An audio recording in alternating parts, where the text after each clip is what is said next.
kita ingin menggali gitu ya. Dan ini yang kemudian juga dilakukan oleh Demente sebagai seorang penulis, kemudian juga jurnalis, dan dia juga sebenarnya agen Amerika yang sudah ada di sekitar Jepang, Korea, dan lain sebagainya di tahun 40 gitu ya, sampai kemudian menulis buku ini di tahun 97-an. Pada dasarnya beliau pun juga ingin menggali sebenarnya dari sebuah bangsa yang tadinya benar-benar berada dalam kondisi porak-poranda.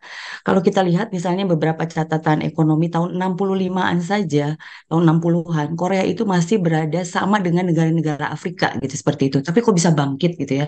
Bisa bangkit dari sisi ekonomi, teknologi dan kemudian tadi entertainmentnya gitu yang kemudian sekarang kita kenal seperti ini. Tentunya ada hal-hal yang sangat mendasar mengapa kemudian daya bangkit dan daya juangnya mereka itu begitu besar. Nah, ini yang kemudian sebenarnya ingin dibahas dalam buku ini.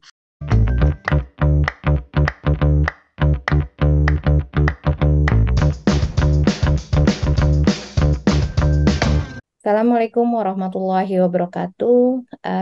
Apa kabar sahabat Deep Talk? Kita jumpa lagi di podcast series dari Ayla Indonesia dan The Center for Gender Studies atau CGS. Nah, kali ini kita akan membedah sebuah buku yang sebenarnya acara bedah buku ini adalah sudah berlangsung beberapa tahun ya, diadakan oleh The Center for Gender Studies atau CGS, tapi memang formatnya Zoom, tidak live, dan rekamannya memang dimasukkan ke dalam web atau YouTube CGS. Nah, tapi karena sekarang kita punya format podcast, jadi bedah buku ini kita akan rutinkan insya Allah dalam sebulan sekali ya atau paling tidak 2 bulan sekali untuk mengisi seri-series di podcast. Nah, hari ini yang akan kita bahas, bukunya akan kita bedah itu budaya ya, tentang budaya negara yang sedang apa ya, banyak digandrungi lah oleh eh, ibu-ibu dan oleh anak-anak muda ya. Jadi kita akan membahas terkait buku yang berjudul The Korean Mind, uh, karya Boy Lafayette, Demente. Nah, ini edisi revisinya by Laura Kingdon. Nah, hari ini bersama saya sudah hadir 3 orang tamu, sahabat-sahabat saya semua. Yang pertama, Bu Rita Subagio, Ketua AILA Indonesia. Assalamualaikum warahmatullahi wabarakatuh. Bu Rita, apa kabar? Waalaikumsalam warahmatullahi wabarakatuh, Mbak Inar, Mbak Nunu, Mbak Ya, Ari. Alhamdulillah. Dan Mbak Ari Yesa Ulfa. Mbak Ari, apa kabar Mbak Ari? Assalamualaikum warahmatullahi wabarakatuh. Bu Dinar, Bu Rita, Mbak Nur. Waalaikumsalam. Yang Alhamdulillah sehat. terakhir sehat-sehat. Yang terakhir tamu kita ini Mbak Nunu Karlina. Assalamualaikum Mbak Nunu. Warahmatullahi Mbak Ari dan sahabat Deep Talk semuanya. Alhamdulillah. Baik. Jadi tiga pembicara ini memang kita pilih bukan tanpa alasan. Ya, Bu Rita tentunya memang juga host di podcast Deep Talk, tapi Bu Rita kali ini menjadi narasumber nih yang akan membedah buku Deep Talk atau buku The Foreign Mind ini ya yang dibahas dalam Deep Talk yang akan kita perbincangkan gitu ya. Nah, Bu Rita, mungkin untuk pertama saya akan membaca nih komentar ya di belakang buku yang diterbitkan oleh Tatli Publishing. Ya, di sini dikatakan bahwa katanya sebenarnya karakter dan personality ya atau kepribadian dari Korea ya masyarakat Korea di sini itu sebenarnya memang sudah terpengaruh banyak saat ini ya oleh dunia modern. Tetapi sebenarnya sikap perilaku masyarakat Korea itu eh, masih gitu ya dipengaruhi sampai sekarang oleh mindset atau worldview yang dibentuk oleh budaya hierarki yang kuno ya dan juga tradisi dari Konfusius. Nah, itu sangat menarik karena memang di Talk ini kita bukan membahas Korea ya, eh, seperti yang biasa diperbincangkan ya, bagaimana budaya Korea itu memiliki apa pengaruh yang negatif misalnya gitu ya ke masyarakat Muslim dalam hal gaya hidup yang kebarat-baratan, lalu budaya minum gitu ya, lalu banyak hal ya yang sebenarnya mirip dengan budaya Western culture.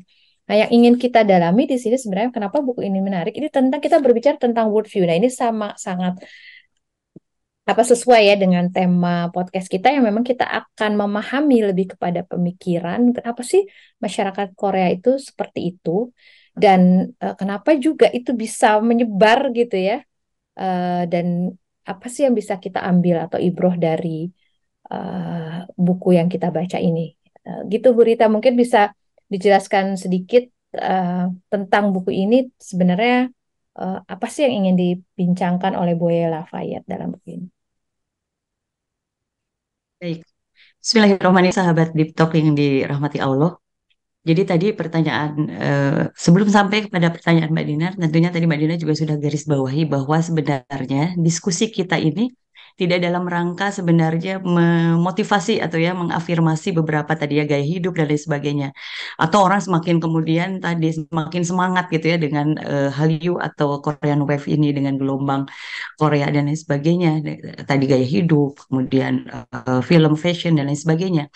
Tetapi memang kita ingin menggali gitu ya, dan ini yang kemudian juga dilakukan oleh Demente sebagai seorang penulis, kemudian juga jurnalis, dan dia juga sebenarnya agen Amerika yang sudah ada di sekitar Jepang, Korea dan lain sebagainya di tahun 40 gitu ya, sampai kemudian menulis buku ini di tahun 97-an. Pada dasarnya beliau pun juga ingin menggali sebenarnya dari sebuah bangsa yang tadinya benar-benar berada dalam kondisi porak-poranda. Kalau kita lihat misalnya beberapa catatan ekonomi tahun 65-an saja, tahun 60-an, Korea itu masih berada sama dengan negara-negara Afrika gitu seperti itu. Tapi kok bisa bangkit gitu ya? Bisa bangkit dari sisi ekonomi, teknologi, dan kemudian tadi entertainmentnya gitu yang kemudian sekarang kita kenal seperti ini. Tentunya ada hal-hal yang sangat mendasar mengapa kemudian daya bangkit dan daya juangnya mereka itu begitu besar. Nah, ini yang kemudian sebenarnya ingin dibahas dalam buku ini. Dia membahas tentang bagaimana cara berpikir, bagaimana pun sistemnya orang Korea, day to day behaviornya itu terbentuk dari apa gitu ya, seperti itu. Dan menariknya kemudian secara umum gitu buku ini menggambarkan bagaimana sebuah karakter dari orang-orang Korea terbentuk, yang setidaknya kalau saya boleh sedikit rangkumkan gitu ya, rangkumkan secara garis besar apa yang kemudian membentuk karakter orang Korea itu, di antaranya adalah beberapa pengaruh tadi. Kalau tadi kemudian Mbak Dinar membacakan bahwa di antaranya adalah Konfusianisme gitu ya, seperti itu. Maka kemudian ini memang betul sekali dalam beberapa bahasannya ini tentang sebenarnya lebih tepatnya mungkin disebut neo-Konfusianisme gitu ya, seperti itu. Karena ini gabungan dari beberapa tadi beberapa kepercayaan, Samanisme, Buddhisme, terus kemudian sedikit Taoisme, dan terus kemudian Konfusianisme sendiri. Jadi kemudian lahirlah apa yang disebut dengan Neo-Konfusianisme pada masa yang dinasti Joseon ya, kemudian di sekitar abad ke-14-15 mereka kemudian membentuk karakter tersendiri, menciptakan karakter yang sampai sekarang ternyata setelah berabad-abad itu tetap ada dalam karakter masyarakat Korea. Jadi tadi Mm-mm. Ya. neo-Konfusianisme ini sendiri, terus kemudian secara historis pun juga mempengaruhi beberapa karakter, dan yang paling menarik sebenarnya ada dalam buku ini juga dibahas tentang bagaimana kemudian bahasa pun itu sangat mempengaruhi karakter orang Korea dan karakter orang Korea, karena bahasanya sendiri mencerminkan hierarki itu sendiri gitu. Jadi kalau tadi budayanya adalah yang terbentuk budaya hierarkis, maka dalam bahasa itu sangat terwakili sekali. Hierarkis itu terbentuk dalam komunikasi-komunikasi sampai dengan saat ini. Nah, Bu Bagaimana Rita. kemudian ketika Mm. ya Nah, eh, karena menarik nih, maksudnya kita bicara tentang hierarkis ya. Di situ dalam buku ini nih di awal-awal tuh walaupun memang karena alfabetikal ya ini disusunnya itu ada the father culture.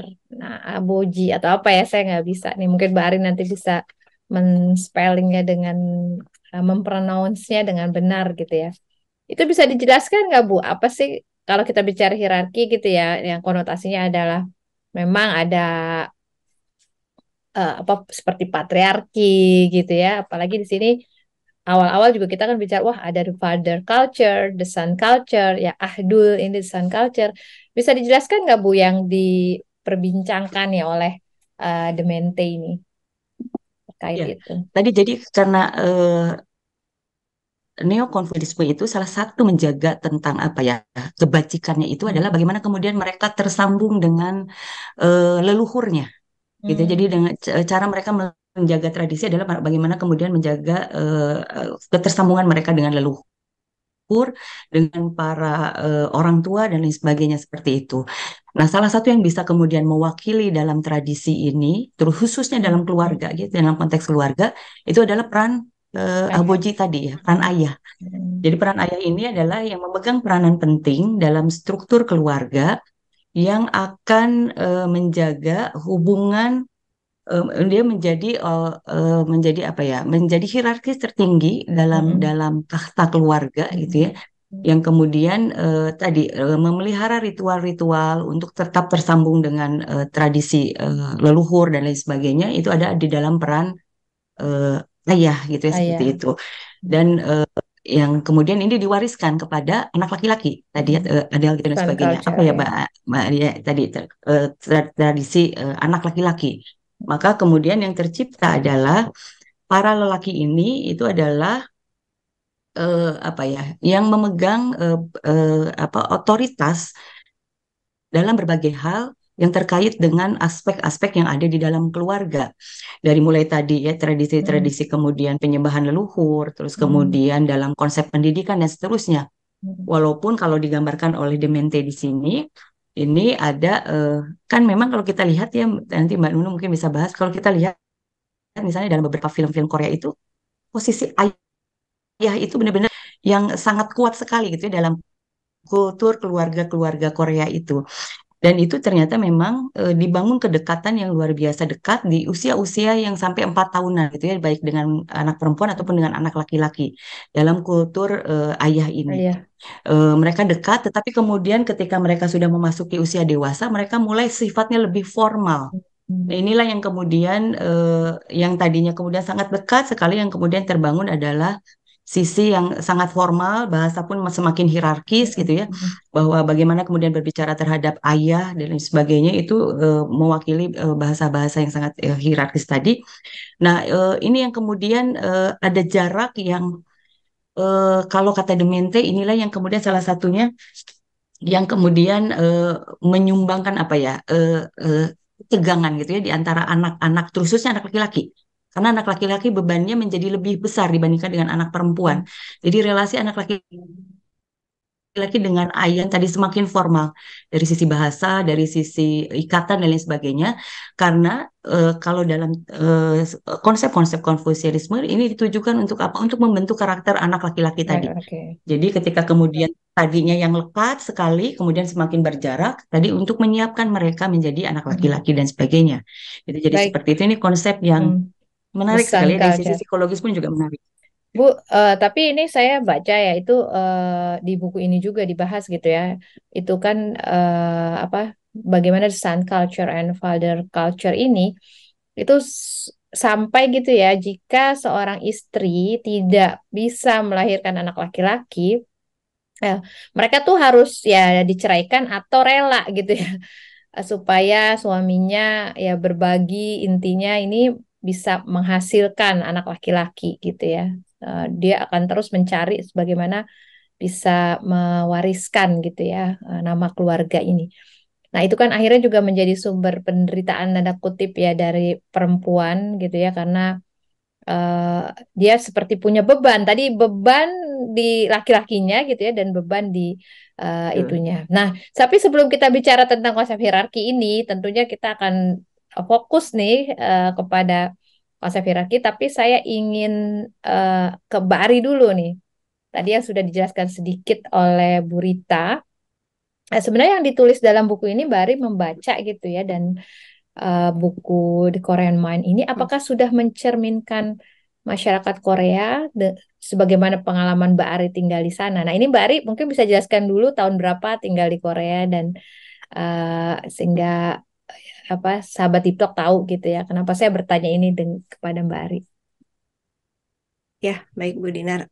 Ya, jadi sahabat TikTok, saya tinggal di Korea dari tahun 2010 sampai 2017. Ya, saya membaca buku ini. Kebetulan saya juga nggak membaca full ya. Terus terang nggak membaca full, nggak cover to cover. Tapi memang kalau dari formatnya buku ini eh sekitar 400 halaman kan ya, Ya. banyak. Tapi dibuatnya ringan ya, jadi bisa dibaca tuh per tema gitu, nggak harus berurutan. Nah, kalau eh, secara umum ya, apakah buku ini mencerminkan masyarakat Korea? Kalau menurut saya, berdasarkan pengalaman saya, iya, ini iya mencerminkan. Tapi mungkin kita perlu ingat juga bahwa tahun 2012 ya, jadi mungkin sudah lebih dari 10 tahun yang lalu. Jadi saya rasa pasti ada update ya perkembangan kondisi sosialnya yang pasti ada perubahan ya, sedikit banyak ada perubahan. Karena di Korea sendiri juga saya lihat kayak dampak globalisasi itu pada kondisi sosial tuh ada gitu. Pada kulturnya juga ada gitu. Ada pergeseran nilai-nilai dan budaya terutama di generasi-generasi mudanya. Nah, tapi terlepas dari hal itu, saya rasa buku ini masih sangat relevan dan karena dia mengulas melalui perspektif sejarah gitu, terus dipaparkan ya budaya-budaya, filosofi orang-orang Korea gitu. Jadi pembacanya itu saya rasa bisa melihat ya bagaimana karakter masyarakat Korea itu terbentuk, kemudian kenapa mereka melakukan hal-hal yang mereka lakukan hari ini gitu. Karena Ya. memang banyak yang nggak umum ya kalau kalau nggak sama dengan kultur lain gitu. Banyak hal-hal yang khas Korea sekali gitu yang saya lihat saat itu. Nah, jadi Nah, mungkin menurut saya ya untuk mereka yang punya interest ya terhadap hal-hal yang berkaitan dengan Korea gitu. Buku ini bagus untuk dibaca. Saya sendiri jadi punya banyak apa ya pemahaman baru gitu ya. Nah, jadi terutama untuk mereka yang punya interest terhadap hal Korea atau mungkin harus kuliah di sana, harus berbisnis dengan orang Korea, saya rasa ini bisa memberi insight tentang filosofinya yang orang Korea sendiri juga belum mungkin tentu untuk mereka sadar ya. tuh ini semua untuk pola pikir mereka gitu. Jadi nanti kalau iya lewat buku ini sih saya melihat oh kita jadi punya pemahaman sehingga kita punya filter juga gitu terhadap budaya-budaya Korea tuh kita tahu oh akarnya di sini gitu. Ya mungkin itu, Iya betul, Bu. karena memang percakapan kita atau podcast Deep Talk ini sebenarnya kita ingin mendalami ya worldview tadi ini Mm-mm. masyarakat Korea atau Korean Mind melalui buku ini tentunya, dan juga berdasarkan pengalaman dari Mbak Aris sendiri dan berdasarkan pengamatan dari Mbak Nunu nih terkait drama Korea. Jadi yang ingin saya tanyakan sekarang ke Mbak Nunu, Mbak, kira-kira buku apa Korean Mind ini apakah sudah tercermin sih dalam apa drama-drama Korea yang ya dari yang lama gitu ya sampai yang agak modern di era-era Netflix mungkin ya, itu kan sudah masuk ke Netflix ya, bahkan drama Korea ini mungkin bisa dibahas sedikit Mbak buku ini. Ya, kalau memang salah satu menarik ya buku ini karena disusunnya secara alfabetis dan Alfabetikal. lebih dalam pembahasan tidak hanya seperti kamus yang cuma Mm-mm. ini artinya apa gitu ya, tapi kita disuguhkan karena ini juga hasil penelitian Ya kalau betul baca betul. penulisnya kan bahkan sampai concern sekali ya dengan Korea dan menulis 30 buku artinya memang bukan main-main. Demente ini untuk mengamati lalu menuliskan apa yang dia temukan dalam bukunya ini. Nah, kalau misalnya tadi Mbak Ari sudah 7,5 tahun, kalau saya mungkin lebih lama tapi versi layar kaca. Ya, ini karena saya sufi, suka film. Jadi ya sebatas di layar kaca itu yang saya temukan memang masih banyak masih banyak yang sesuai dengan yang Demente tuliskan, meskipun memang ya karena drama film 1 tahun aja itu bisa berbagai macam judul, ada perubahan-perubahan pastinya. Tapi yang saya sempat sempat waktu itu tertarik, penasaran kenapa sampai ada drama keluarga di akhir pekan itu sampai puluhan episode, 50, 60 gitu ya. Akhirnya saya coba tonton, dan Qadarullah itu di 2021, My Liberation Notes, tentang tema keluarga juga, dan yang jadi bapaknya itu sama gitu ya. Saya lupa nama, saya nggak ngafalin nama aktornya ya, tapi memang di dua drama ini, tadi yang satu panjang, yang satu lebih pendek, eh tipikal bapak-bapak di Asia itu kan act of service ya, tidak mengungkapkan saya Perasaan. menyayangimu nak Iya, gitu ya, saya betul. mencintaimu nak gitu ya. Tapi di dua drama yang saya lihat ini, act of service dari ayahnya ini luar Juga. biasa. Jadi saya pikir, oh kenapa ya rating rating film keluarga yang di akhir pekan bahkan sampai puluhan episode itu digandrungi, bahkan kalau nggak salah waktu itu ratingnya sampai 49 atau bahkan 50%, ternyata memang masih relatable dengan kehidupan mereka gitu. Meskipun memang ada juga yang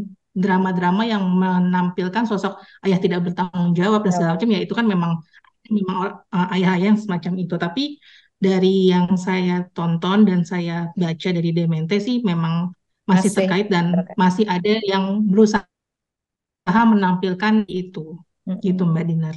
Ya, mungkin sedikit sebelum ke berita lagi, pertanyaan yang lain. Mbak Ari, sebenarnya kalau orang Korea sendiri nonton nggak sih drama Korea itu sendiri? Maksudnya orang Koreanya nonton nggak? Jangan-jangan cuma orang Indonesia, orang Malaysia, atau orang luar Korea gitu. Nonton Saya banget. penasaran. Nonton Bu, Oh, nonton nonton juga. ya. Banget. Makanya tadi ada rating-rating itu ya. Di Oh sana iya, kan iya, mereka sangat betul. bersaing, kayak tadi Mbak Nunu sampaikan tuh film tertentu ratingnya berapa gitu. Oh, itu Gitu. berdasarkan rating di Korea ya, bukan? Rating ya di Korea. Iya, ya rating di Oh, Korea. Ada rating. jadi mereka juga memang apa, selain apa, eh, meniru budaya Barat, mereka juga cinta gitu ya budaya atau produksi dalam negeri. Nah, itu mungkin kita itu nanti pembahasan berikutnya lah. Ya, yang kedua nih Burita ya, terkait Ya mereka. buku ini gitu ya. Di sini kan ada sepertinya ada perubahan budaya ya tentang status perempuan. Tadi saya udah sedikit tentang ketika seorang istri nggak bisa melahirkan anak perempuan saja sampai anak laki-laki saja seperti itu gitu ya. Berarti kan ada perubahan nih status perempuan di Korea yang dahulu dengan perempuan atau istri ya, Anai di sini di Korea era setelah 60-an. Bisa dijelaskan nggak Berita apa saja sih perubahan tersebut, yang positif baik yang negatifnya? Ya. Jadi kalau relasi antara eh, pasangan gitu ya, antara Hmm. Alboji dengan Anai gitu Anai ya, ya. apa bacanya Anai ya? Apa? Eh, ya. eh, Ibu ya, apa Istri, ibu atau istri ya, istri. seperti itu. Itu memang punya punya punya relasi yang sendiri gitu ya, walaupun secara sistem kultur masyarakat, kalau kita bagi lah ya sistem kulturnya sebelum tahun 60-an tadi Mbak Dinar tanyakan. Jadi kalau sebelum 60-an bahkan jauh ke belakang lagi, baik di masa Joseon ataupun juga masa sebelumnya, apalagi kemudian di masa-masa imperialismenya Cina, itu memang perempuan itu masih dianggap sebagai apa ya, tadi ya Properti ya, benar-benar rendah, kadang properti properti. ya betul. Ya. Jadi kadang-kadang bahkan kemudian dijadikan upeti untuk para kaisar di Cina dan seterusnya lah, seperti itu ya yang terjadi. Ini posisi-posisi perempuan di masa-masa sebelum itu. Tapi kemudian ketika masa mau berakhirnya masa Joseon di 19 dekade-dekade terakhir abad ke-19 ya. Jadi kan terakhir 1910 ya. Itu mulailah yang kemudian mereka mulai banyak meniru tradisi-tradisi perempuan-perempuannya Jepang gitu ya, seperti itu, yang mulai lebih bisa ke sekolah gitu kan, kemudian masuk ke dalam akses publik dan seterusnya. Itu mereka mengalami hal yang seperti itu, khususnya untuk perempuan-perempuan lajang. Tapi kalau perempuan yang berstatus sebagai istri atau ibu, tetap mereka ada terkungkung di dalam rumahnya gitu sampai dengan tahun 1960-an tadi ya, seperti itu. Kalau kita lihat ada film ya Mbak Nunu yang Rockian historis itu yang dia menulis sejarah. Mm-mm. Itu yang kemudian dia bisa sebagai penulis sejarah di kerajaan. Hmm. Jadi itu Perempuan perempuan, gitu ya perempuan Bu? lajang. Oh iya iya. Ya, perempuan. Justru kemudian mereka punya akses pada pendidikan, punya akses juga pada profesi tertentu gitu ya seperti itu. Tapi tadi sekali lagi sebagai ibu atau sebagai istri mereka tetap terkungkung di dalam rumahnya. Tapi Demente mengatakan juga, Mm-mm. walau bagaimanapun, walaupun di dalam rumah, ternyata sebagai seorang perempuan atau sebagai seorang Mm-mm. ibu, ternyata masih punya juga peranan tertentu, Mm-mm. khususnya dalam membesarkan anak lah setidaknya seperti itu.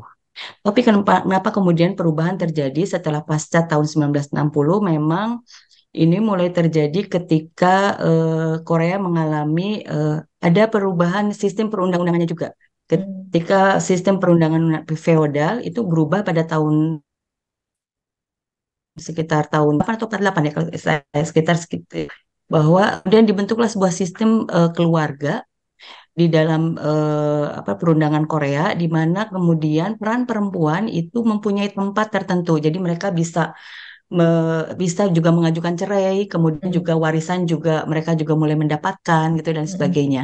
Jadi ini memang ada pergeseran apa namanya posisi perempuan, Mm. khususnya perempuan yang ada di dalam keluarga. Apalagi kemudian ketika industrialisasi semakin berkembang, ketika kemudian para ayah juga harus bekerja, bahkan kemudian kadang-kadang di hari Sabtu atau Minggu, maka kemudian peran ibu semakin besar dalam mengurus keluarganya, khususnya juga dalam proses pendidikan anaknya, dan bahkan kemudian dalam aspek keuangan keluarga. Mm-mm. Dalam aspek keuangan keluarga juga bahkan kemudian ibu itu menjadi penentu sekali, bagaimana kemudian dia bahkan katanya Demente, dia bisa menentukan misalnya untuk pembelian hal-hal yang besar gitu dan sebagainya itu menjadi perannya sangat besar sekali gitu. Jadi ini memang ada pergeseran dari Mm. berbagai aspek gitu ya, Mbak Nida.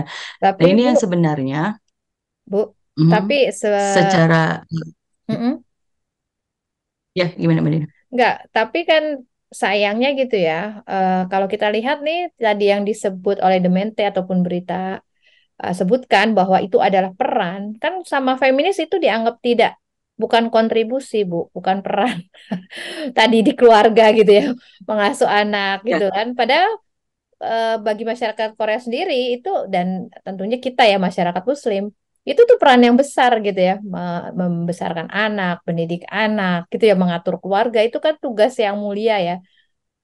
Nah, kalau di dalam kritikan feminis kan itu tidak menjadi gitu ya peran yang signifikan ya, apalagi kalau udah dikaitkan dengan indeks pembangunan nasional bla bla bla gitu ya. Nah, cuma yang saya ingin tanyakan ke Burita itu apa sih yang menyebabkan perubahan tadi ya masyarakat tadi status perempuan di Korea yang memang menurut saya ini sama saja seperti di Barat ya, tidak punya apa hak-hak kepemilikan itu baru setelah abad 19 ini kan kurang lebih sama ya.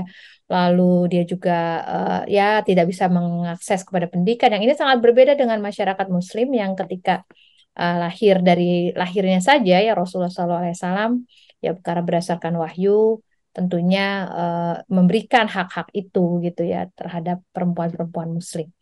Kira-kira apa Bu yang menyebabkan perubahan itu? ya. Perubahan itu tadi memang terkait dengan beberapa aspek gitu ya, terutama Hmm. kemudian kalau Industrialisasi itu. tadi ya salah satunya adalah Iya, iya. kemudian industrialisasi yang akhirnya kemudian mau tidak mau suka atau tidak Mm-mm. suka akhirnya kemudian berbagi peran itu ya dengan istri di rumah gitu yang menjadi besar sekali terutama dalam kaitannya proses pendidikan anak-anak gitu jadi seperti itu. Nah ini juga yang kemudian kalau saya lihat gitu ya dalam buku Demente juga masih bahwa bahwa apa namanya posisi perempuan ibu rumah tangga gitu ya atau Mm-mm. jubu gitu ya Mm-mm. itu menjadi punya punya apa ya karena Peran kalau ya. di dalam ya dalam dalam konsep feminisme mungkin ini tidak Mm. tidak tidak diakui gitu Anggap. ya tetapi ternyata dalam kultur Korea ini masih dianggap gitu tentang ibu Mm-mm. rumah tangga ini dan itu bahkan Mm-mm. kemudian mereka tetap pandang sebagai sesuatu yang sangat berharga sekali dalam Ya. sistem kultur keluarganya mereka gitu ya, seperti Nah, itu. ya betul Jadi Bu.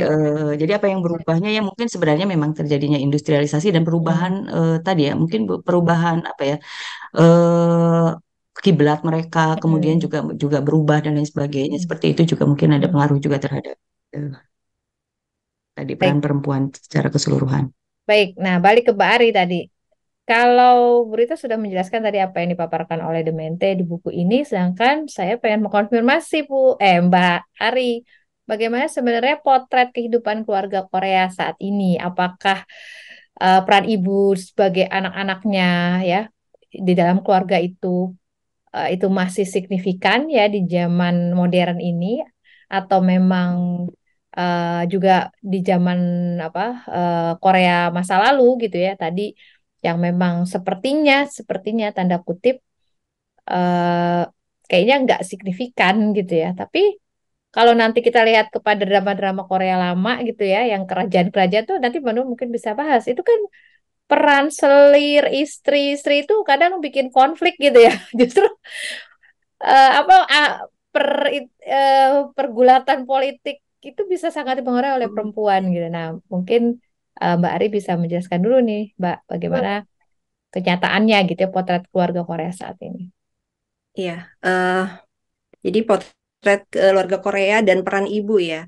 Mungkin saya akan menjawab yang peran ibu dulu karena Mm-mm, tadi nyambung ya dengan mm-mm. eh, pernyataan Pemaparan. Bu Rita barusan ya, bahwa memang benar itu terutama terkait pendidikan ya. Jadi peran ibu itu saat ini kalau di Korea sendiri mungkin memang ada juga apa namanya arus arus kesetaraan gender juga kan masuk ya Mm-mm. di Ya, betul. saat Civil Code itu dibuat tadi di tahun 58 itu.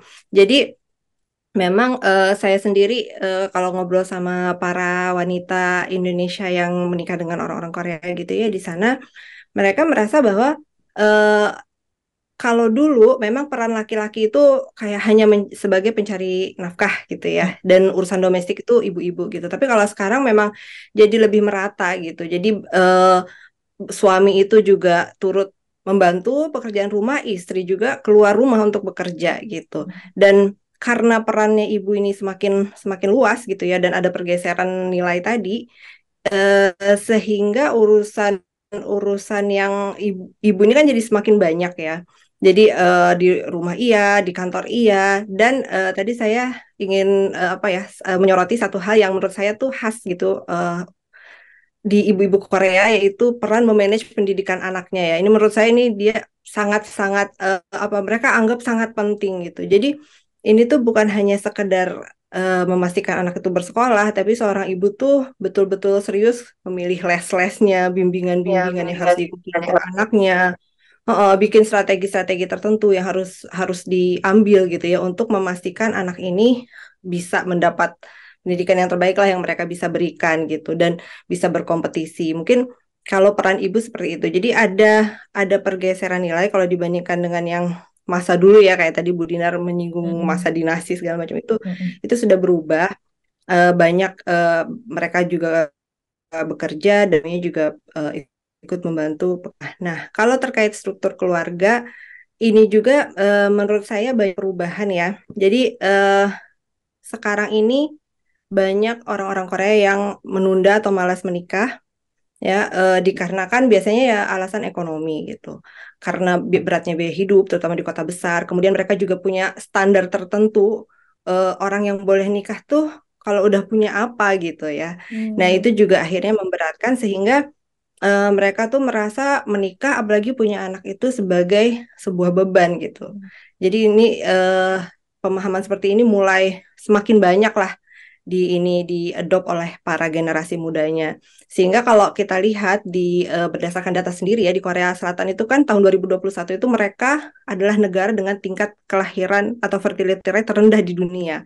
Jadi sangat-sangat sangat rendah dan di Seoul sendiri itu lebih rendah lagi hanya 0,6 ya. Sementara kita kalau di Indonesia kan 2, sekian ya kalau nggak salah. Itu jadi mereka tuh benar-benar aging population gitu. Dan ini disadari oleh pemerintah, oleh perusahaan-perusahaan besar. Sehingga saya sempat ngobrol dengan salah satu teman yang anaknya bersekolah di sekolah umum, itu sampai diajarkan gitu di anak-anak SD bahwa eh, dampak negatif kalau kurangnya angka kelahiran dan seterusnya. Jadi kita bisa lihat ya bahwa struktur keluarga ini sangat berubah gitu.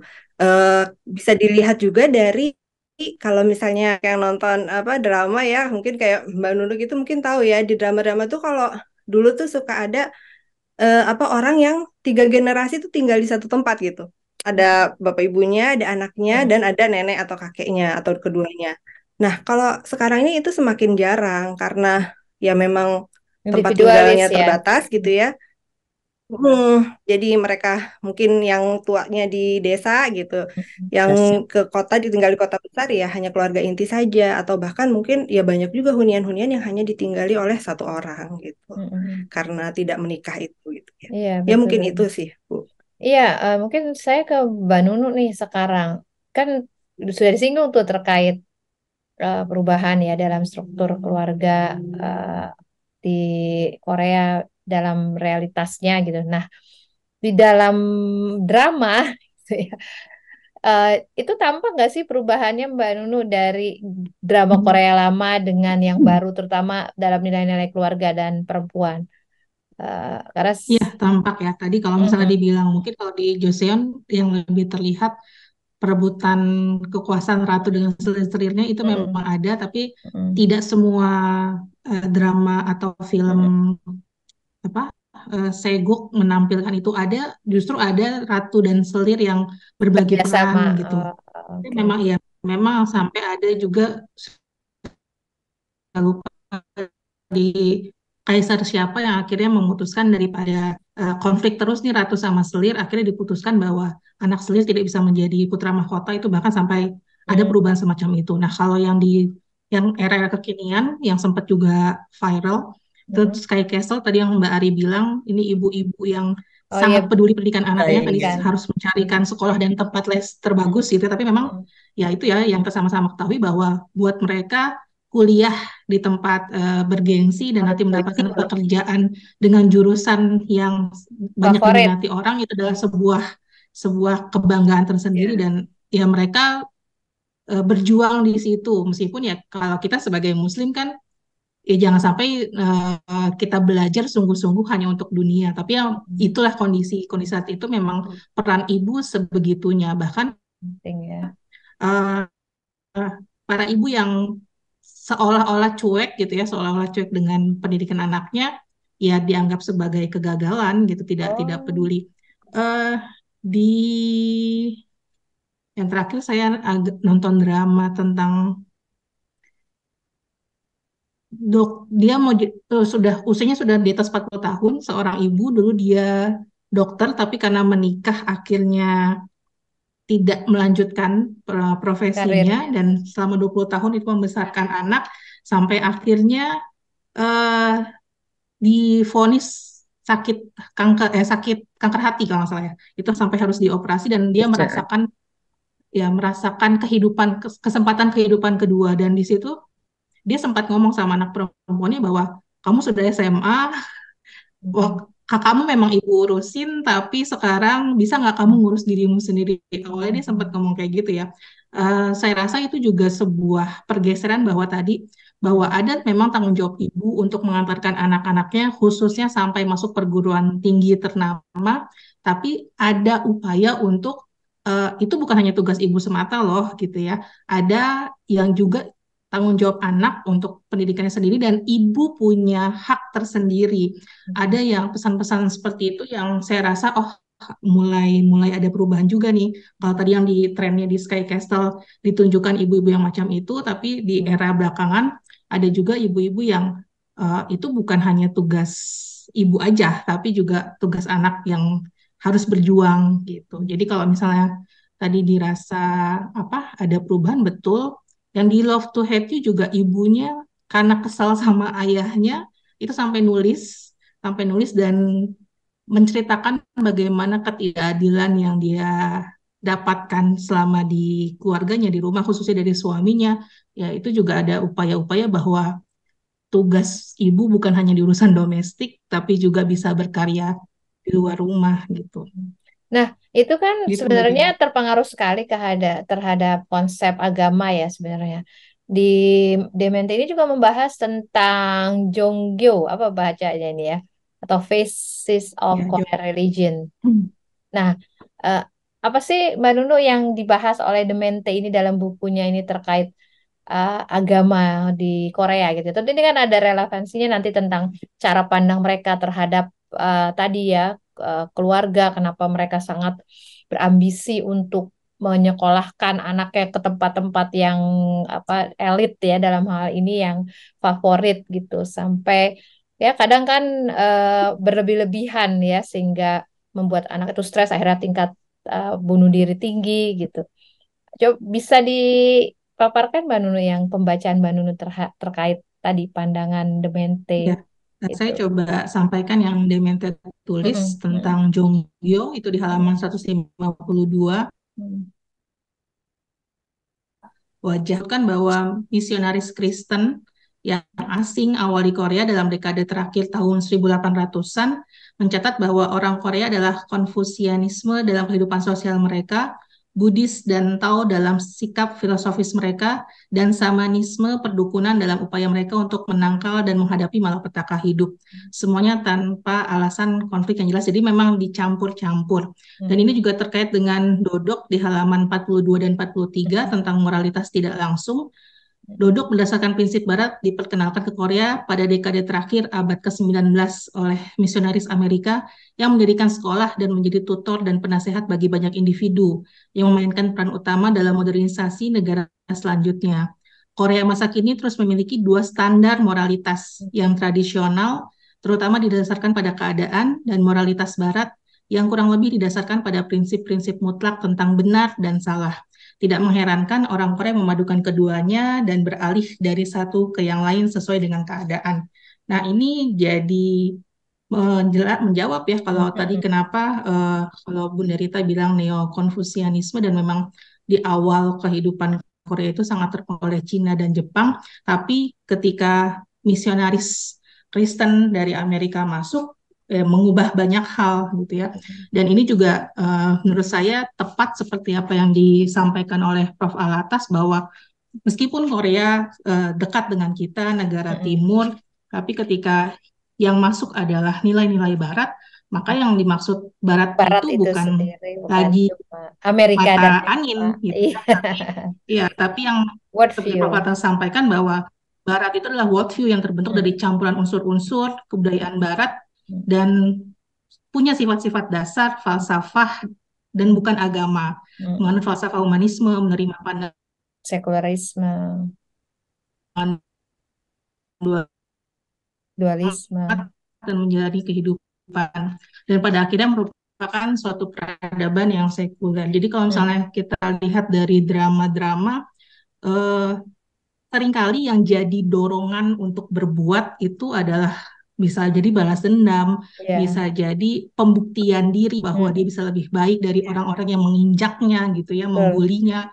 Jadi memang tragedi-tragedi macam itu yang akhirnya memang diadopsi Barat dan diadopsi Korea dan itu memang dari Barat dan Betul. hari ini banyak juga kita saksikan. Mm-mm. Ya betul, memang nilai apa unsur tragedi ini juga tadi ya bukan cuma kita lihat dari Barat itu sudah diimpor ya bahkan kalau kita lihat drama-drama Korea ya sama kurang lebihnya. Tetapi di sini saya membaca nih di Demente mengatakan Mbak Nunu kalau orang Korea itu sebenarnya nggak begitu tertarik dengan unsur agama ini yang terkait perdebatan teologis katanya. Nah ini karena bagi mereka itu yang penting agama itu bisa membantu mereka dalam kesusahan lah ya untuk meringankan gitu ya beban hidup.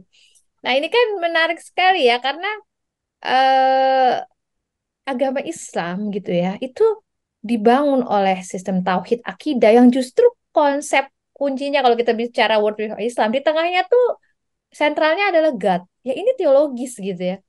Nah, apakah ini ada pengaruhnya ketika Islam itu kurang bisa diterima gitu ya di masyarakat Korea yang notabene ya tadi ya dia yang penting agama ini bisa menenangkan dia gitu ya, dan bisa menyelesaikan permasalahan kehidupan mereka yang semakin berat gitu ya. Peran agama tuh di situ.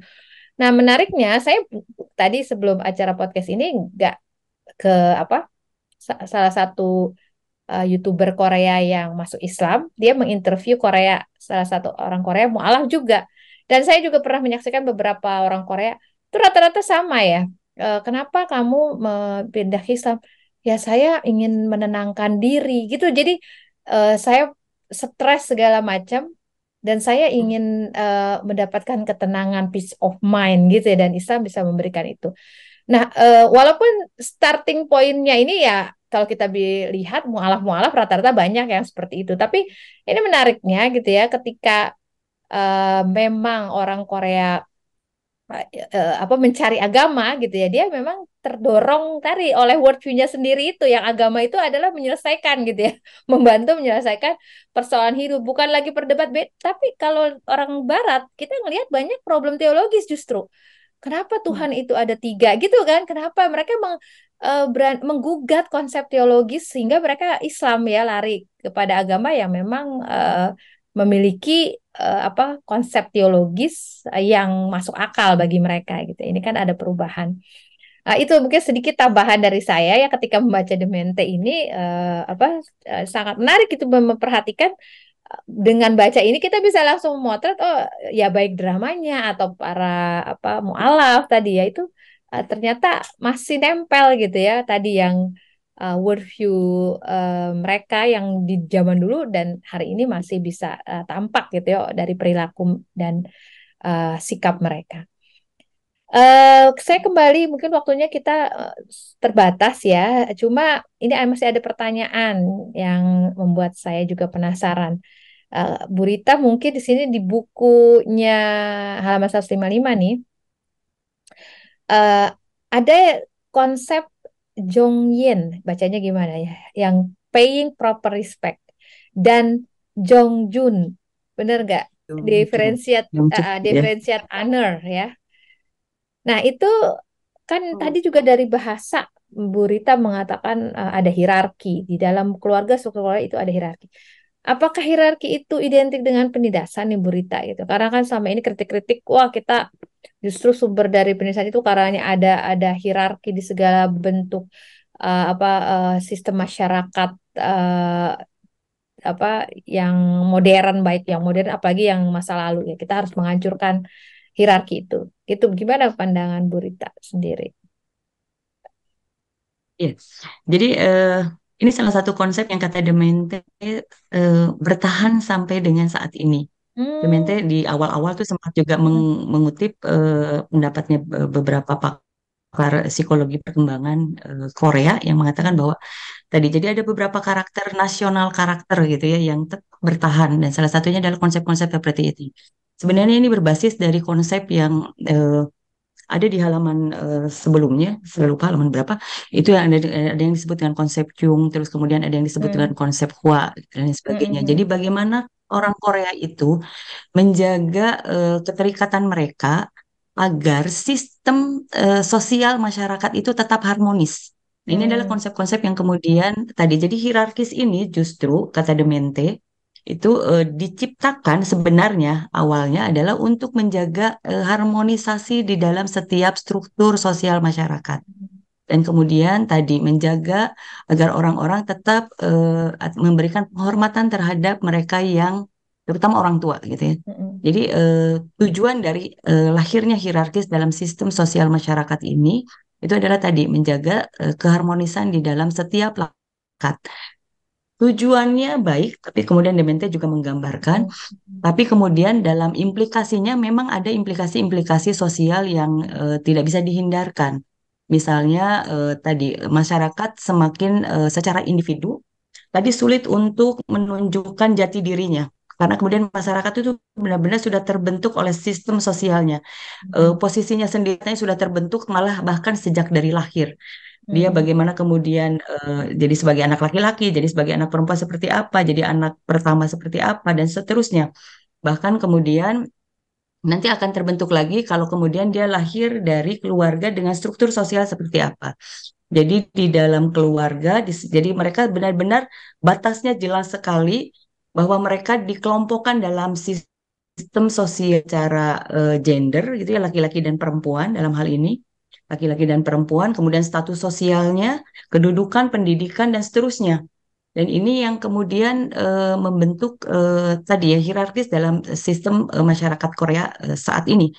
Tetapi Demente kemudian menyebutkan sampai dengan saat ini memang yang kemudian tersisa adalah tadi penghormatan terhadap hal-hal tertentu, misalnya penghormatan terhadap orang tua, penghormatan terhadap senior gitu ya di sekolah atau di tempat lingkungan pendidikan, di kampus-kampus atau mereka-mereka yang punya otoritas tertentu.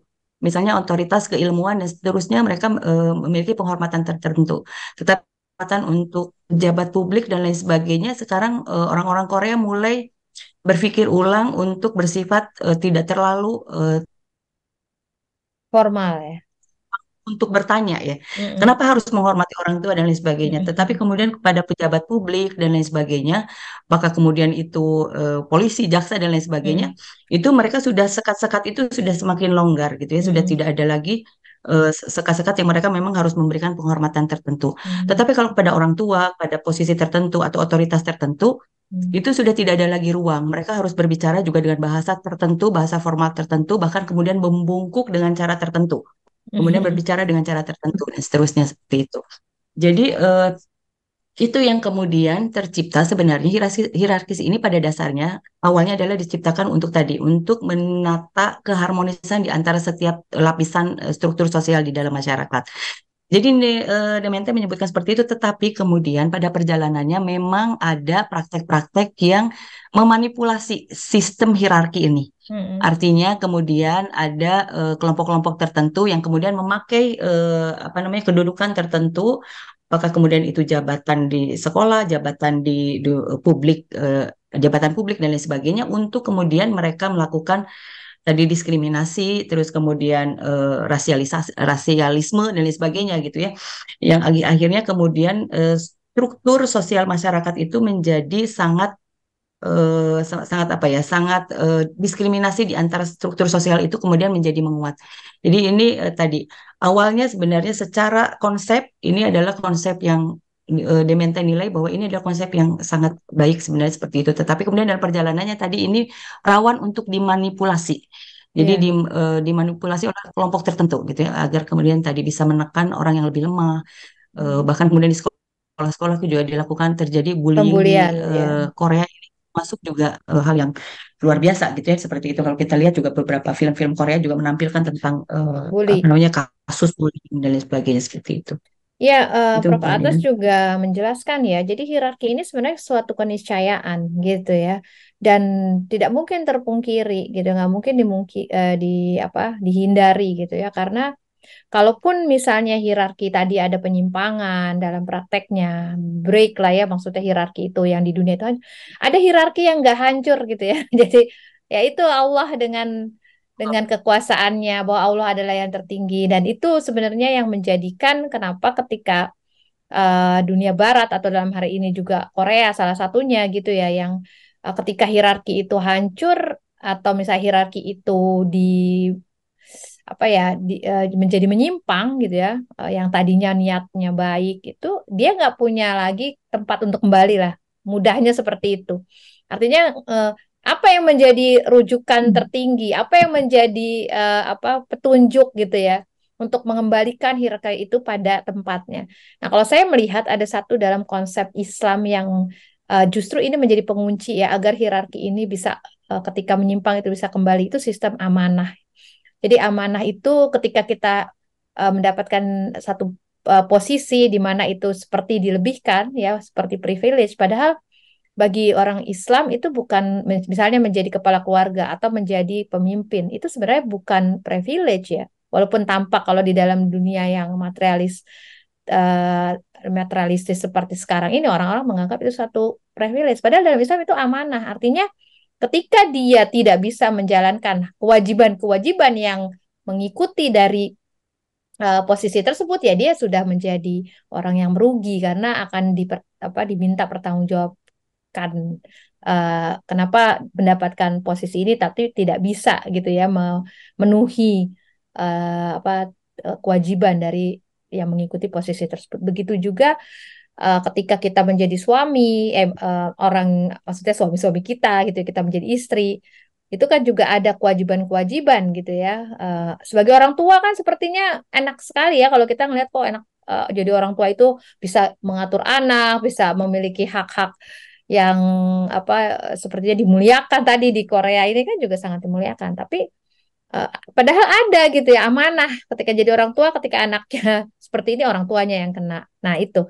Jadi bagi saya pengunci dari eh, penyimpangan dari sistem yang sebenarnya sebuah keniscayaan atau hierarki ini adalah tadi konsep dalam Islam itu adalah amanah. Nah, Mbak Ari mungkin bisa di apa inikan gitu ya, dikaitkan nih di pertanyaan mungkin nggak lama lagi ini konsep Changpi gitu ya atau the shame culture itu dibahas Hmm. juga di The Mente nih. Ini masih terkait dengan tadi eh, kalau apa masyarakat Korea itu sangat melihat orang lain gitu ya. Kalau sepengamatan saya ya itu sangat orang lain tuh jadi ukurannya gitu ya. Hmm. Eh, Bisa nggak dijelaskan apa sih yang Demente maksudkan dengan Changpi ini atau the shame culture? Ini bagian dari ini ya. Kalau penyelewengan amanah itu terjadi gitu Mm-mm. ya, ini Malu bagian dari sanksi ya. rasa malu ini ya. Jadi Changpi itu memang sudah mengakar juga ya budayanya. Jadi dia dianggap sebagai salah satu seperti mungkin fondasi moral lah ya dalam kehidupan masyarakat Korea. Di mana jika seseorang itu terlibat skandal atau melakukan sebuah kesalahan yang merugikan orang banyak, maka orang tersebut dan bahkan keluarganya juga akan Mm-mm. merasa sangat-sangat malu gitu. Jadi Mm-mm. sangat-sangat malu dan benar seperti Bu Dinar tadi katakan ya bahwa memang mereka itu sangat melihat bagaimana penilaian orang terhadap diri mereka sendiri yang tentu saja itu bisa positif bisa negatif gitu ya. Nah, terkait Changpi ini saya kalau kasus terakhir ini jadi ingat sebenarnya yang masalah Itaewon Halloween itu ya. Oh Halloween ya, ya. Itaewon itu. Banyak Karena terbunuh itu dalam ya. iya, Terinjak-injak jadi ya. Changpi ini nanti ketika seseorang itu terlibat gitu ya dengan skandal atau Mm-mm. dia itu biasanya akan mengundurkan diri dari jabatannya, walaupun misalnya insiden itu nggak secara langsung, belum tentu Mm-mm. secara langsung benar-benar di bawah Merugikan. kendali dia, tetapi dia Mm-mm. dianggap sudah dinilai dia terlibat, ya maksudnya dia menjadi bagian dari penanggung jawabnya. Nah, dia itu biasanya akan mengundurkan diri atau dalam kasus yang ekstrim juga bunuh diri Bunuh gitu. diri ya. Jadi, jadi bagi orang-orang ini yang bunuh diri itu mereka merasa sangat-sangat malu dan ya lebih baik nggak usah hidup lah daripada menanggung beban malu itu gitu ya bagi dia dan bagi keluarganya. Dalam kasus Itaewon itu juga ada ya dua orang yang satu itu dari kalangan kepolisian, satu lagi dari orang pemerintahan Seoul City-nya itu yang ditemukan beberapa saat kemudian bunuh diri gitu ya karena dan diduga memang karena mereka terkait gitu ya dengan insiden tersebut. Jadi masih ada ya shame culture ini dan mungkin dipertahankan juga karena ada juga kan konsep cancel culture ya Iya. yang di Korea itu sangat-sangat ini banget gitu, sangat-sangat dahsyat gitu ya. Kalau misalnya kita berbicara tentang Korean Wave, apa artis-artis di industri hiburan, public figure, mereka tuh biasanya kalau mereka terkena saat apa insiden-insiden atau Mm-mm. skandal tertentu tuh mereka tidak akan bisa kembali gitu ke dalam Mm. industri tersebut. Jadi ya Ber- mungkin masih terkait ya. Ya, berarti udah masuk juga ya woke culture ke masyarakat Korea dengan Hmm. tadi mengadopsi shame culture dengan cancel culture. Sangat Cancel menarik. culture. Iya, betul. Mbak Nunu mungkin terakhir nih ya untuk sesi sebelum pertanyaan penutup. Kan tadi eh, kita melihat ya dulu di dalam apa Korea-Korea yang film-film Korea lama itu mereka itu malu gitu ya ketika misalnya pacaran ada laki-laki terus adegan vulgar itu kan sangat apa ya timur sekali kalau kita ngelihat ya bukan Islami tapi timur sekali gitu. Tetapi di dalam film-film baru nih terutama era Netflix atau setelah 2020-an gitu ya. Jadi sepertinya itu sudah menjadi adegan yang vulgar itu menjadi di apa pemandangan yang mungkin itu menjadi apa entry baru gitu ya dalam drama Korea yang kita tahu itu di awal kemunculannya justru menampilkan budaya-budaya ketimuran yang eh, kurang lebih mirip lah ya di Asia gitu ya seperti itu. Nah, apakah kalau kita tarik kepada pembahasan dalam buku ini eh, di halaman berapa tuh tentang eroticism in Korean life, EYOK. Nah, itu bagaimana Mbak Nunu menurut analisis Mbak Nunu? Ya, kalau eh, saya pernah juga cerita lah ya, kalau dulu saya tertarik pertama kali nonton drama Korea itu Jewel in the Palace, di Janggem, itu adalah tabir pertama di Korea. Dan oh iya, baju yang sopan gitu ya, nilai-nilai kehidupan, banyak hal yang bisa kita pelajari gitu ya, meskipun memang eh, saya juga dikasih masukan ya, namanya juga film kan, Hmm. bisa jadi alat propaganda, iya itu iya Hmm. gitu ya. Tapi dibanding saya nonton sinetron yang nggak karuan jalan ceritanya, saya pikir ya Hmm. sudah lah ya, Hmm. pilih yang mendingan daripada jelek sama sekali gitu kan.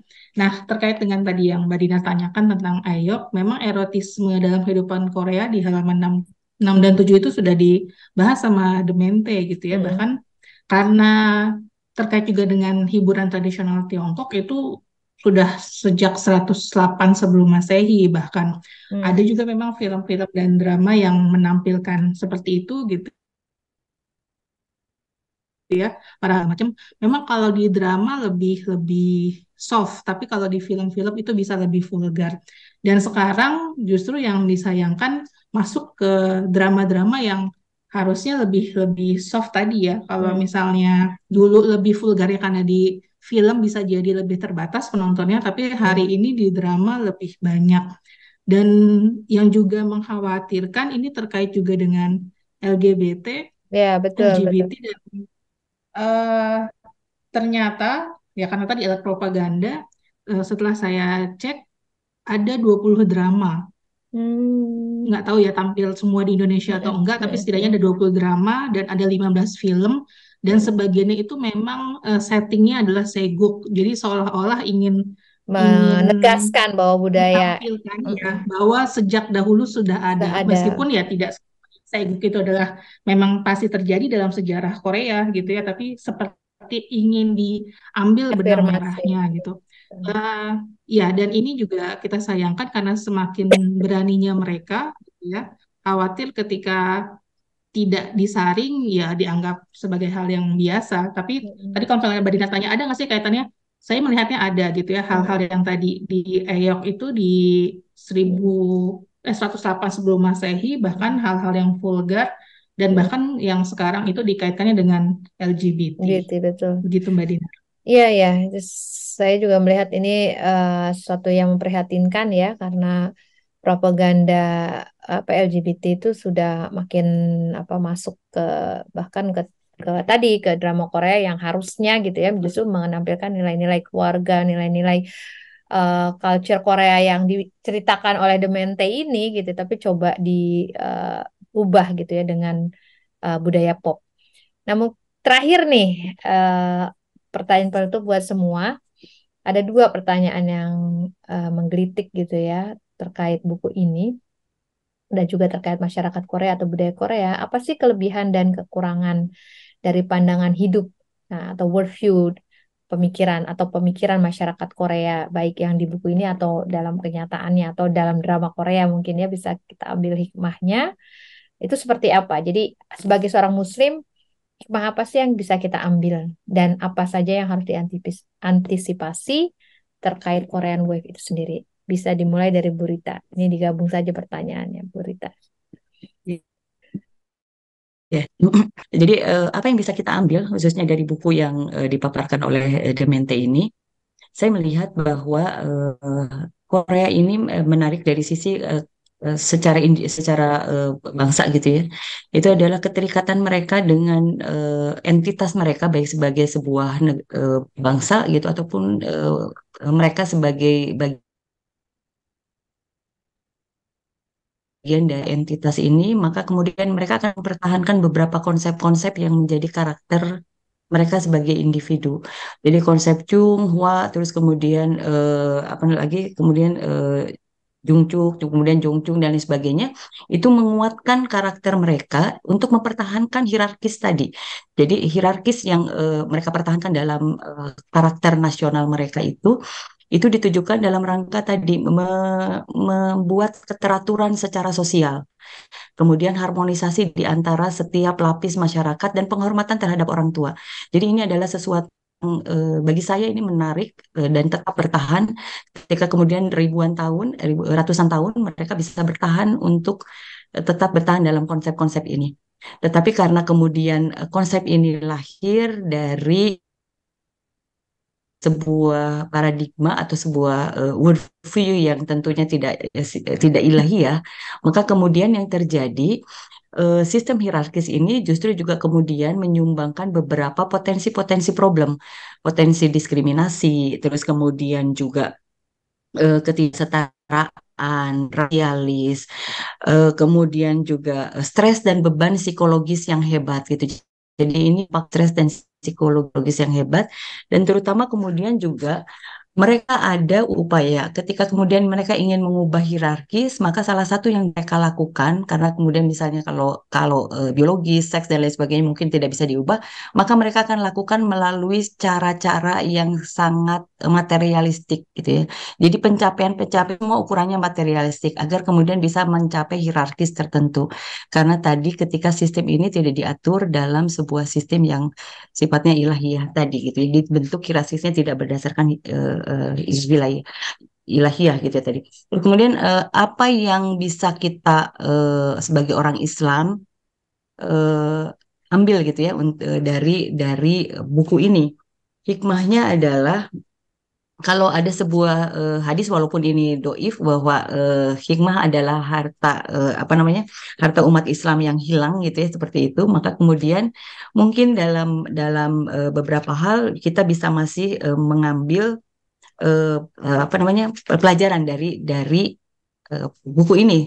Salah satunya kalau selalu yang menarik bagi saya adalah metode pendidikan mereka. Jadi metode pendidikan mereka kalau kita lihat metode pendidikannya balik ke masa-masa ketika kemudian Johnson ini memang mereka neo-konfusianisme ini sangat detil dan akurat gitu. Jadi mereka membuat metode pendidikan yang sangat detil, semua layer-layer semua konsep-konsep itu didetil semua secara akurat dan ini dinarasikan. Dan ini kemudian di storytellingkan gitu ya, di terus yang turun temurun disampaikan dan dijaga. Ini metode pendidikan yang menurut saya sangat menarik sekali agar kemudian mungkin bagi para pembuat kurikulum ini bisa dijadikan salah satu cara bagaimana kemudian mereka menjaga sistem nilainya itu lewat metode pendidikan yang dinarasikan, di storytellingkan dan kemudian disampaikan dengan secara detail dan akurat gitu ya. Ini hikmah yang mungkin bisa kita ambil gitu ya dari buku ini dalam mereka membentuk karakter orang Korea. Tapi terus kemudian secara umum apa yang kemudian bisa kita bentengi dalam rangka menjaga kita agar tidak terseret lebih jauh dalam Korean Wave atau Hallyu ini, itu tentunya adalah kita gitu ya, para penikmat atau pop gitu di dalam ini, kita harus bisa memastikan tentang konsen gitu ya. Artinya kebenaran yang berdasarkan Islam worldview benar-benar di apa ya, benteng kita agar kita bisa memastikan mana di antara perilaku, di antara gaya hidup yang ada di dalam namanya apapun gitu ya bentuknya Korean Wave ini itu bisa benar-benar kita saring. Kalau memang kita mau masuk ke dalam hikmat tadi atau terpaksa terpapar gitu ya dengan lomba Korea ini. Itu saja mungkin Mbak Dinar. Masih mute Bu Dinar. Mute Mbak Dinar. Ya ini sama seperti kayak budaya ya Western Wave dulu ya, budaya Amerika itu kan juga tidak terpungkiri semua orang itu sampai apalagi dengan media sosial itu terpapar sampai ke apa wilayah-wilayah yang dulu tidak terjangkau sekarang terjangkau. Jadi bagaimana kita mengimunisasi ya daripada mensterilisasi itu sesuatu yang lebih penting menurut saya gitu ya. Karena dengan adanya tadi apa globalisasi ini adalah upaya yang perlu kita lakukan ya imunisasi ini. Mbak Ari mungkin bisa tadi ya apa sih yang bisa dilakukan dan juga apa hikmah yang bisa kita dapat dari buku ini? Iya, baik.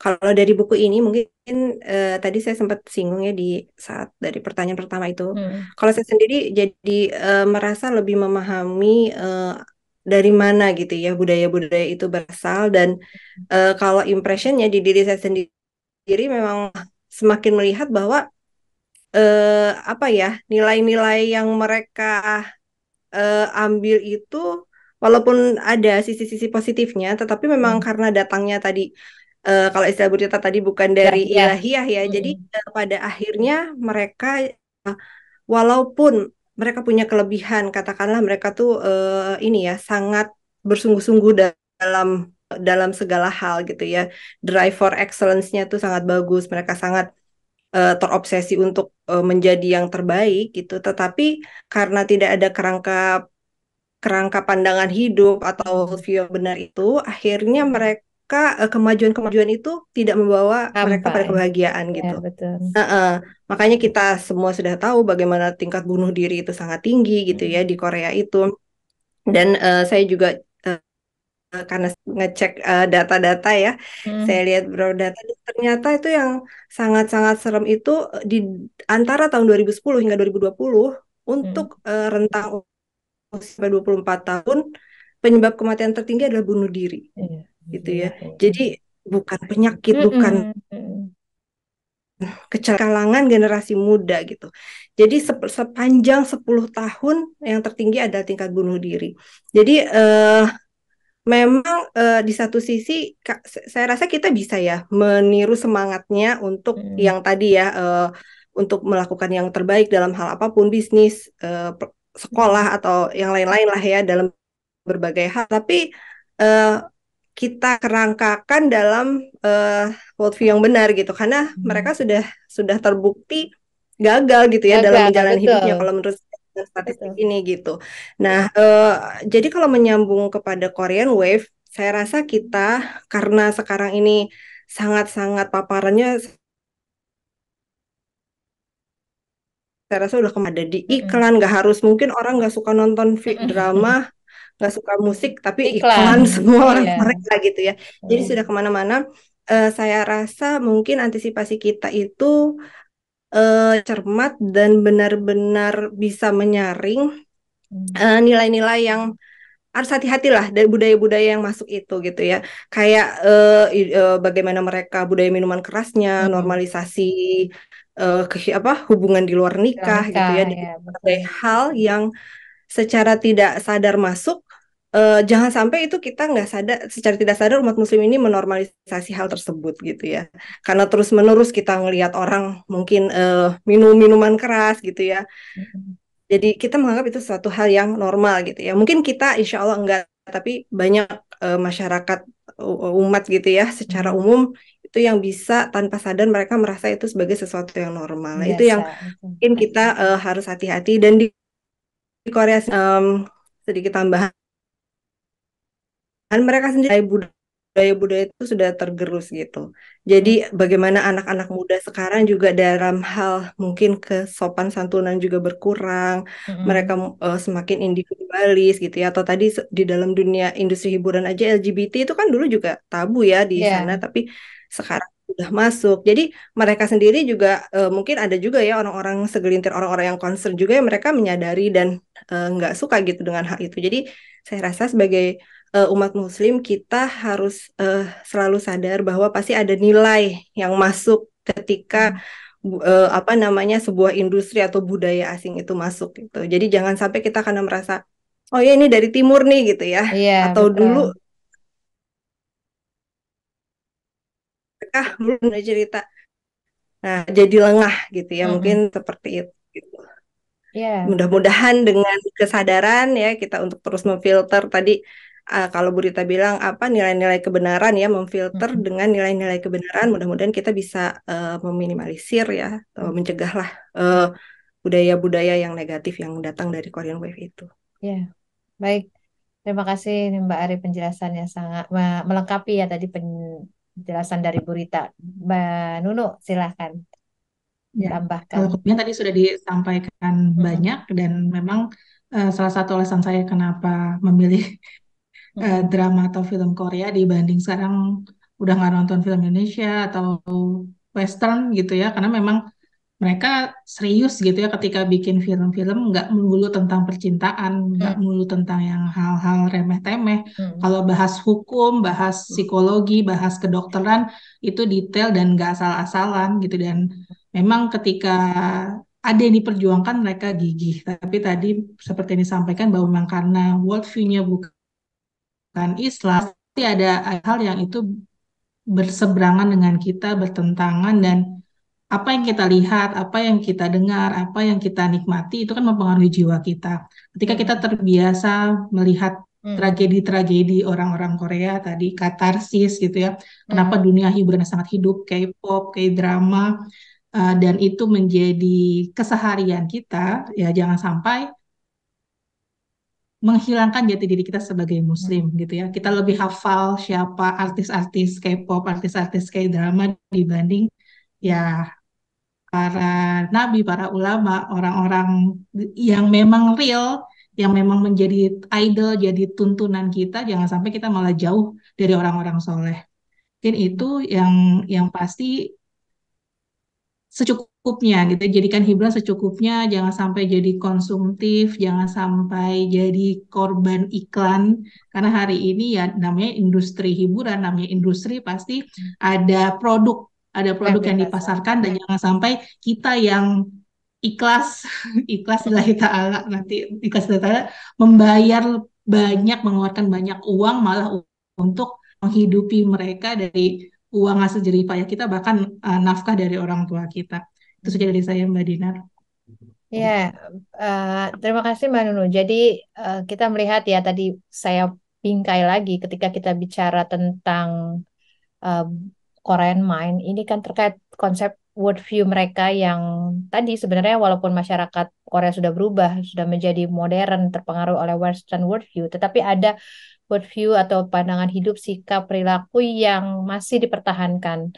Dan ini bukan tanpa usaha gitu ya. Tadi ada usaha yang dilakukan oleh mereka yang itu patut kita contoh untuk menurunkan nilai-nilai yang baik ya dari masyarakat Korea. Walaupun tentunya itu sekarang semakin tergerus karena yang sudah kita bahas bersama, worldview mereka itu rapuh karena pondasinya ya yang justru dalam Islam adalah menjadi pondasi tertinggi yang terkuat bisa menjaga semua konsep-konsep lainnya yaitu konsep Tuhan atau ilahiyah itu mereka nggak punya. Jadi Tuhan bagi Korean Mind itu sebatas apa sebuah upaya untuk bisa menyelesaikan persoalan-persoalan mereka di kehidupan ya memang fungsi agama ada ya sisi itu ada betul tapi itu bukan center dari pusat worldview. Maksudnya ini bukan suatu yang apa hanya gitu, bukan hanya, tapi kita dalam Islam tentunya memiliki apa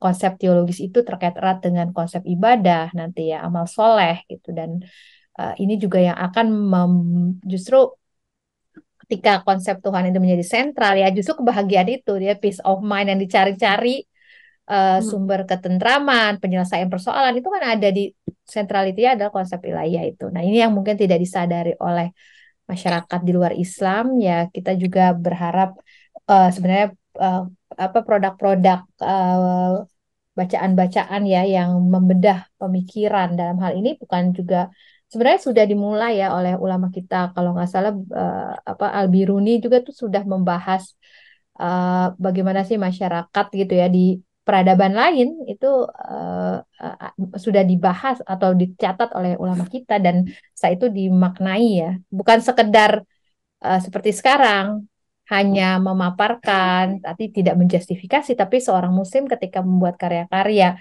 terkait pemikiran, worldview atau kehidupan ya, sistem yang berlaku atau budaya yang berlaku masyarakat, kita juga memberikan hikmah. Satu, mencari hikmah. Dua, juga kita membandingkan dengan atau menyorotinya dengan worldview Islam, sehingga tidak melepaskan begitu saja ya pembahasan tanpa kerangka berpikir seorang muslim.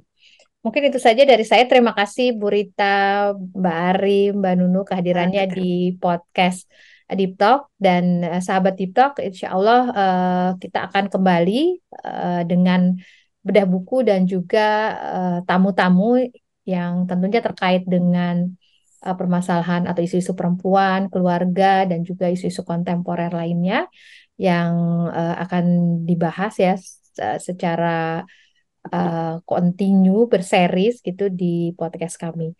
Terima kasih. Wassalamualaikum warahmatullahi wabarakatuh.